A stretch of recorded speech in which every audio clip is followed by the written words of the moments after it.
Hello everyone, today I'll show you how to change drawing color in a PDF file using Foxit PDF Editor. Open your PDF file with Foxit PDF Editor and I'll change this drawing color. Click on this comment option. Now select this selection option, select animation. Now select your drawing. Now select it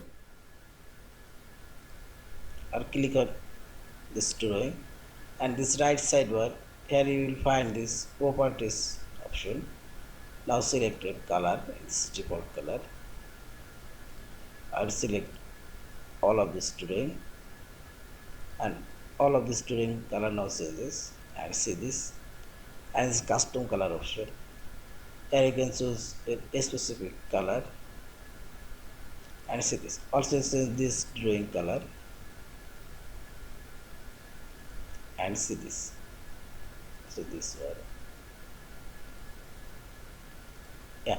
In this way you can change the drawing color and finally select this file option, save or save as your PDF file. Thank you for watching. Please subscribe, like, share and comment.